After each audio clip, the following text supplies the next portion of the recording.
Baik, Assalamualaikum warahmatullahi wabarakatuh. Perkenalkan kami dari kelompok NIMO, semua saya kelompok NIMO. Pada video kali ini kami akan menjelaskan mid project machine learning kami ya dengan judul prediksi berat ikan menggunakan linear regression dan polynomial regression. Oke, jadi sebelum saya lanjut, mungkin pertama-tama saya jelaskan dulu atau perkenalkan dulu nama kelompok kami. Jadi yang pertama itu ada saya sendiri, Muhammad Targal Said, lalu ada Muhammad Amirul Haq, Umar Sabirin, dan Bob Krismansyah. Oke, mungkin langsung saja untuk penjelasan dataset dan cara mengambilnya dan preprocessing akan saya jelaskan sendiri. Oke, jadi yang pertama tentunya kita harus mengimport library yang akan digunakan nantinya untuk membaca ataupun mengolah data. Jadi yang pertama ada NumPy. NumPy biasa digunakan untuk mengolah array, lalu ada Pandas. Pandas biasanya untuk memperlihatkan struktur dari dataset atau mengambil dataset yang ingin digunakan, lalu ada Matplotlib dan Seaborn yang digunakan untuk visualisasi data. Oke, jadi yang pertama tentunya untuk memperlihatkan dataset yang ingin kita gunakan, tentunya kita harus mengambil dataset tersebut. Nah, di sini kami menggunakan API Kaggle untuk mengambil dataset dari Kaggle tentunya. Ya, jadi pertama ada line pip install min-key Kaggle, ini digunakan untuk agar kita dapat mengambil API dari Kaggle atau mendownload dataset dari Kaggle. Lalu ada files upload. Nah, di sini yang kita upload adalah token API Kaggle user yang bisa didapatkan di settingan user masing-masing. Nah, lalu ada mkdir.kaggle, ini digunakan untuk membuat folder .kaggle pada root Google Colab. Lalu ada cp-kaggle.json, jadi kita memindahkan kaggle.json yang sudah kita upload tadi. Ya, jadi token API Kaggle yang sudah kita upload tadi ke folder .kaggle yang sudah kita buat tadi. Ya. Lalu ini digunakan agar Google Colab dapat membaca token API Kaggle yang kita sudah upload tadi. Nah, di sini ada API dari dataset kami. Jadi ada min-key Kaggle dataset download. Jadi kita mendownload dataset dari FishMarket. Lalu kita lakukan unzip karena dataset yang kita download tentunya berbentuk file zip. Nah, lalu kita unzip. Nah, setelah di unzip, file fish.csv bisa dilihat pada sisi kiri pada Google Colab. Nah, lalu kita bisa membaca dataset dengan menggunakan Pandas. Jadi kita gunakan metode read_csv karena file dataset kami berbentuk CSV, maka kita gunakan metode read.csv. Lalu kita bisa tampilkan head-nya atau 5 baris pertama dari dataset kami-nya. Di sini terdapat 7 atribut. Ya, jadi kita pada dataset kami ada 7 atribut. Yang pertama adalah species atau spesies dari ikan. Lalu ada weight atau berat dari ikan berdasarkan gram. Lalu ada length 1 itu adalah vertical length berbentuk cm. Lalu length 2 ada diagonal length. Length 3 adalah cross length. Lalu ada tinggi height, tinggi ikan. Lalu ada width lebar ikan berbentuk cm. Nah, karena banyak dataset, karena ada beberapa feature yang namanya mirip ya, jadi length 1, length 2, length 3, maka kita ubah namanya atau feature-nya sesuai dengan deskripsinya agar tidak bingung saat membaca datasetnya. Nah, di sini kita ubah length 1 dengan vertical length, length 2 dengan diagonal length, length 3 dengan cross length. Nah, lalu kita tampilkan hasilnya akan berubah sesuai dengan yang kita buat tadi. Jadi vertical length, diagonal length, dan cross length. Lalu kita cek berapa banyak atau berapa baris dan kolom yang ada pada dataset kami. Jadi di sini ada 159 baris dan 7 kolom atau 7 feature gampangnya. Lalu kita juga bisa melihat tipe data dari data masing-masing feature pada dataset. Jadi kita gunakan metode dtypes. Nah, di sini species ini memiliki tipe data objek dan yang lainnya memiliki tipe data number. Nah, di sini juga kita bisa melihat data deskripsi statistiknya. Jadi di sini include all ini digunakan agar tipe data selain numerik itu bisa dilihat pada hasilnya. Jadi di sini spesies pun bisa dilihat pada lihat tadi objek. Nah, pada spesies ini terdapat 7 nilai unik, artinya terdapat 7 spesies ikan pada dataset kami. Oke, mungkin lanjut. Lalu kita juga bisa melihat check correlation. Jadi kita gunakan heatmap ya di sini. Jadi pada heatmap ini kita bisa membaca korelasi dengan kisaran -1 hingga +1. Nah, +1 semakin mendekati +1 artinya ini hubungan positif sempurna, atau mendekati 1 adalah hubungan positif. 0 berarti tidak ada hubungan sama sekali, -1 berarti hubungan negatif. atau mendekati min 1 adalah hubungan negatif. Nah, karena di sini kita hanya menggunakan weight sebagai target, jadi kita fokus saja pada weight dan atributannya. Jadi sini weight dengan weight tentunya korelasinya 1, lalu ada weight dengan vertical length, lalu weight dengan diagonal length itu 0,9, weight dengan cross length itu 0,92, lalu weight dengan height itu 0,72, weight dengan width ada 0,8. Nah, karena kami menggunakan model linear, maka kita hanya menggunakan satu feature yang paling mendekati positif, jadi min 1 positif, jadi hubungan positif paling dekat. Nah, di sini kita mengambil tentunya cross length karena dia paling mendekati 1, jadi dia hampir mendekati 1 dibandingkan feature-feature lainnya itu 0,91, 0,919, 0,7, 0,8. Jadi kita mengambil satu feature saja untuk dibandingkan dengan target, yaitu weight. Ya, jadi kita mengambil cross length. Jadi selain feature weight dan cross length, kita drop. Nah, di sini kita gunakan metode drop. Jadi kita drop species, vertical length, diagonal length, height, dan width x1, lalu kita bisa tampilkan datanya lagi. Jadi kita sudah dihapus, tersisa 2 feature yaitu weight dan cross length. Oke. Nah, lalu kita masuk ke pre-processing. Jadi di pre-processing ini kita akan mengecek apakah ada data-data yang hilang atau data yang duplicate atau data yang tidak masuk akal. Jadi pertama kita cek dulu, cek missing value atau nilai yang adakah nilai yang kosong. Nah, di sini kita sudah cek menggunakan method is null.sum. Ya, di sini ternyata tidak ada lagi data yang kosong pada feature weight dan cross length. Jadi lanjut, lalu kita cek apakah ada data yang duplicate. Nah, di sini kita gunakan metode df duplicate. Di sini df duplicate untuk mengecek apakah ada data duplicate di sini. Nah, ternyata ada data duplicate. Ada 5 data duplicate di sini. Jadi kalau misalnya dikasih lihat jadi 7, ya di sini baris 7 itu sama dengan baris 54. Nah, tentunya ini harus kita drop agar nantinya tidak mempengaruhi training data atau testing data.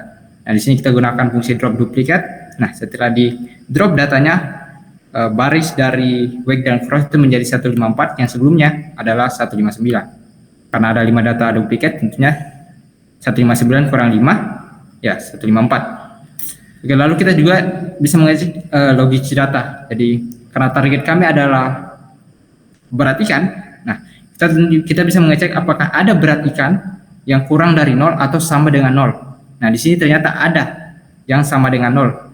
Yang tentunya ini tidak masuk akal karena dia punya length tapi dia tidak punya berat. Nah, makanya data ini harus kita drop agar nantinya tidak mempengaruhi pada training data. Jadi kita drop data baris 40 yang sebelumnya barisnya itu 154 menjadi 153. Ya, mungkin itu saja dari saya. Untuk materi selanjutnya model regression dan linear regression akan dijelaskan oleh Umar Sabire. Pada Kanda Umar, saya persilakan. Oke, sebelumnya terima kasih atas kesempatan yang telah diberikan. Di sini saya akan melanjutkan pembahasan dari tugas kami. Di sini saya akan menjelaskan mengenai model creation dan linear regression. Yang pertama pada model creation. Bisa dilihat di sini kami membuat 2 variabel, yaitu variabel X dan Y, yang mana variabel X itu berisi nilai dari atribut atau feature dari cross length, sedangkan Y itu berisi nilai dari atribut weight atau feature weight. Nah, selanjutnya di sini kami membuat 2 variabel lagi, yaitu variabel P dan Q, yang mana variabel P ini berisi 80% dari nilai 80% dari nilai dari cross length, yaitu variabel yang ada di atas tadi yang telah kami buat. Sedangkan variabel Q itu 20%-nya. Jadi totalnya itu ada 100%. Kemudian ada variabel lagi, yaitu variabel X train dan Y train, dan variabel X test dan Y test. Nah, variabel X train dan Y train ini kita mengambil 80%, yang artinya dari X train 80% dari cross length, dan Y train itu 80% dari weight. Nah, sedangkan yang X test dan Y test itu 20%. X testnya itu 20% dari cross length, sedangkan Y testnya itu 20% dari weight.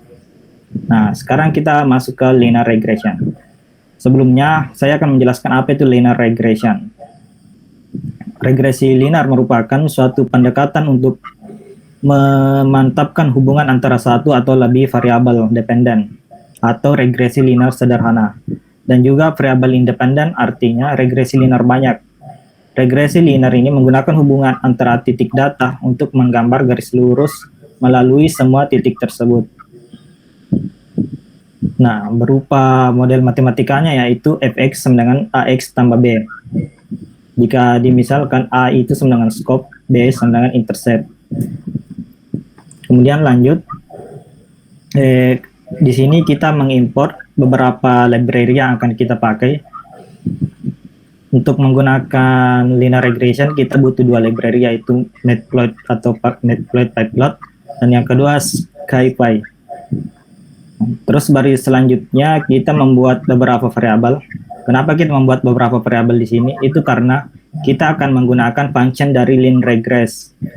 Function linear regress ini mengirim dua argumen yang artinya mengirim dua nilai, yaitu argumen pertama yaitu xtrain yang artinya 80% dari atribut crosslength, sedangkan ytrain itu 20% dari crosslength. Dan ini mereturn atau mengembalikan beberapa nilai. Nilai yang dikembalikan itu berupa slope, intercept, r, p, dan std underscore r. Itu adalah nama variabel.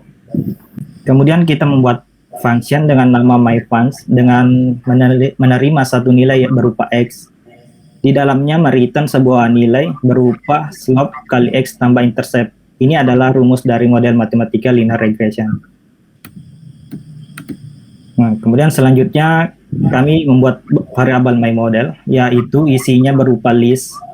Nah, di dalam tiap list itu ada beberapa nilai yang tipe datanya berupa map, yang artinya key value. Key-nya itu myFunc, terus value-nya itu berupa 80% dari nilai crosslength. Oke, next. Di sini kami membuat perulangan dengan range 31. Di dalamnya kita menampilkan output dari xtest i, yang xtest i tadi yaitu nilai 20% dari crosslength. Itu sedangkan yang menampilkan output yang kedua yaitu menampilkan 20% dari weights-nya. Nah, sedangkan penampilan output yang ketiga yaitu berupa prediksi dari 20% crosslength. Bisa dilihat sendiri outputnya seperti ini.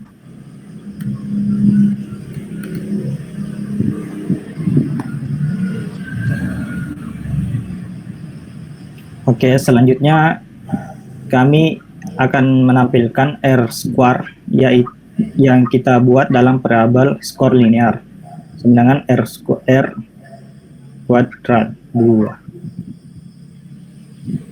Berikut adalah hasil dari print atau menampilkan output dari skor linear atau R square-nya, yaitu 0,9121 sekian-sekian.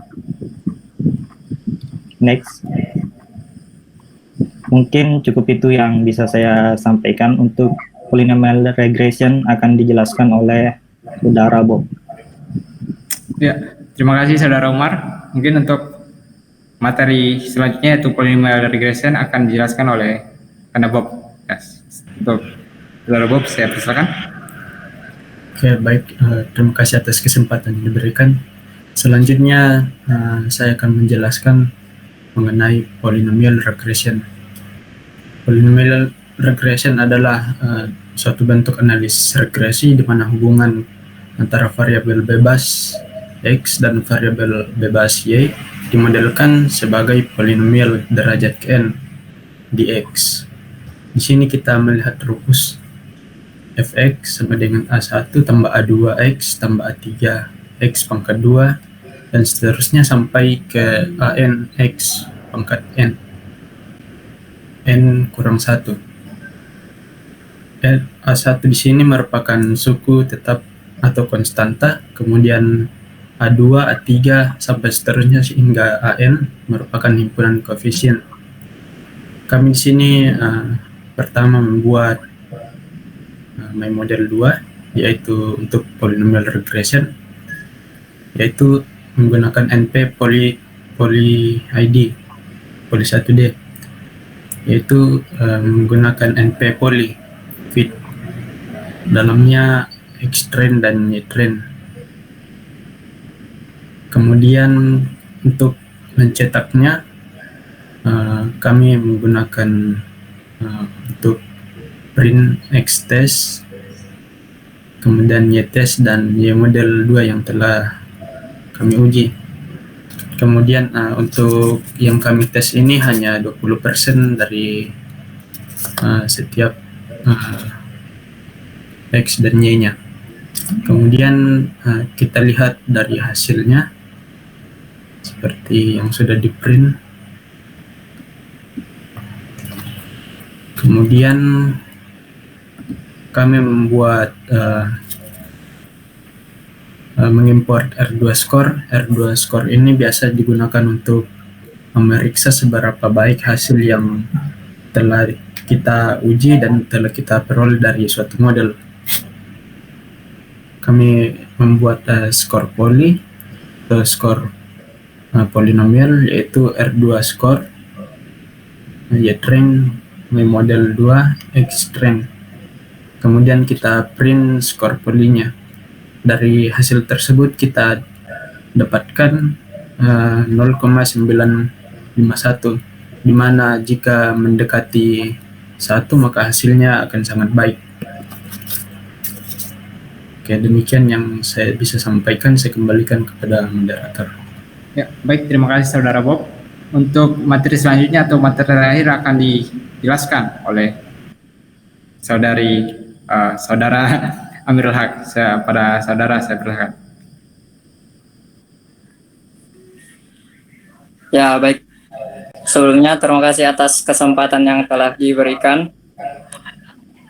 Sebelum kita mengambil sebuah kesimpulan, ada baiknya kita memvisualisasikan grafik dari kedua model tersebut dengan kode Python berikut. Nah, jadi pertama kita tampilkan untuk grafik dari model pertama, yaitu model dari linear regresi, dengan cara kita panggil scatter dan juga plot.